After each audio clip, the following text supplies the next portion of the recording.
Assalamualaikum warahmatullahi wabarakatuh. Perkenalkan, nama saya Agustiani Nurhadisa dengan NIM 931409318.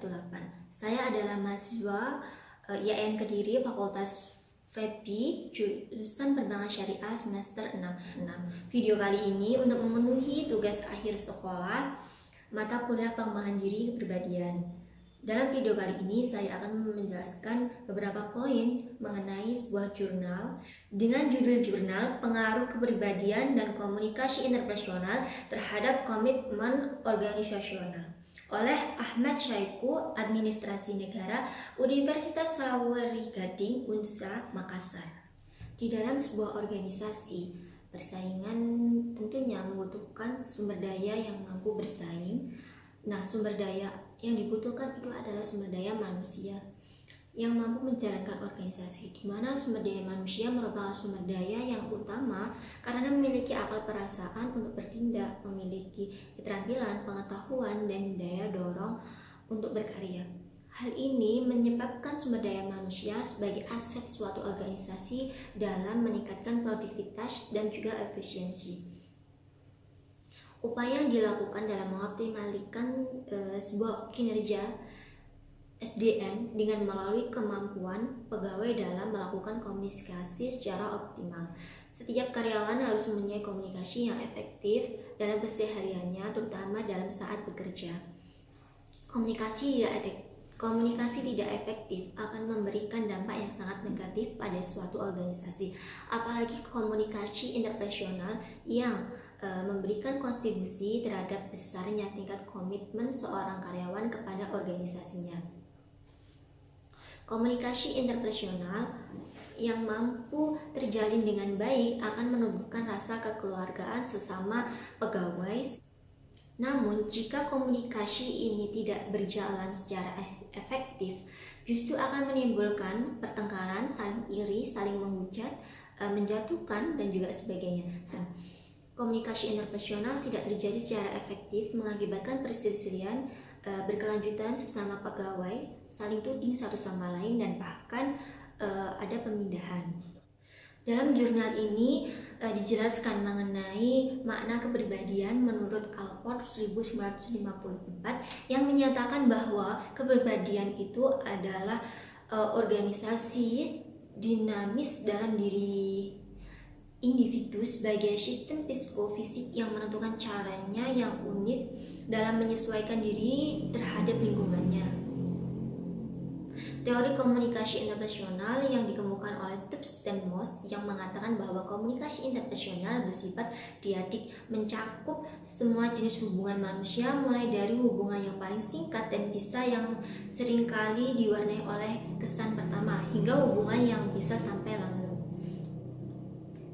Teori komitmen organisasi yang dikemukakan oleh MC Cray et al. 1986 yang merefleksikan komitmen organisasi dalam 3 komponen, yaitu yang pertama affective commitment, yang kedua continuing commitment, dan yang terakhir normative komitmen.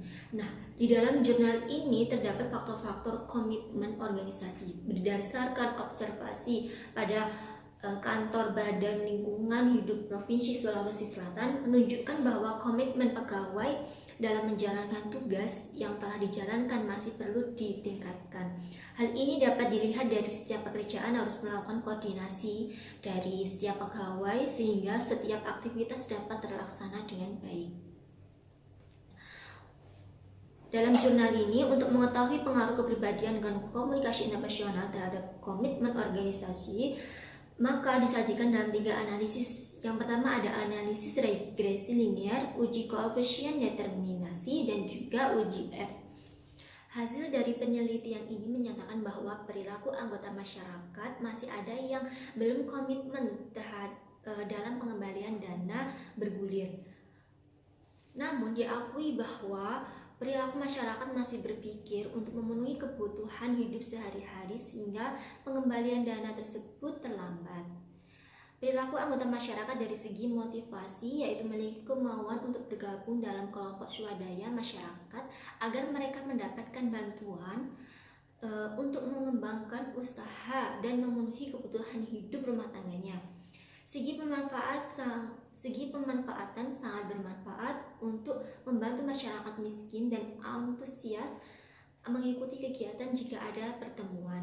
Tanggapan saya mengenai jurnal, terutama untuk lembaga yang bersangkutan, harus terus mengadakan mengevaluasi kinerja organisasinya, menjalin komunikasi yang efektif kepada semua pegawainya agar tercipta lingkungan yang kondusif dan juga efektif.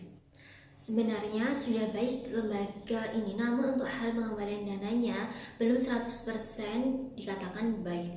Mungkin ini terjadi karena kurang tegasnya para pegawai dalam memberikan informasi atau batasan waktu, atau mungkin kalau terhambat para masyarakat itu untuk mengembalikan dananya, mungkin belum ada solusi-solusi yang lebih lain untuk pengembalian dana. Untuk sangkutan dengan tema dalam satu semester ini, saya menyambungkan ke tema etika dalam berkomunikasi dan juga prinsip komunikasi, urgensi bersosialisasi dan bekerja sama. Karena materi-materi yang telah saya pelajari itu, 3 tema ini sangat penting untuk diterapkan dalam organisasi supaya dalam organisasi itu terjadi sebuah komunikasi yang baik tanpa adanya miskomunikasi. Baik, sekian pemaparan beberapa poin mengenai jurnal yang tadi saya sampaikan. Apabila ada kurang dan lebihnya, saya mohon maaf. Assalamualaikum warahmatullahi wabarakatuh.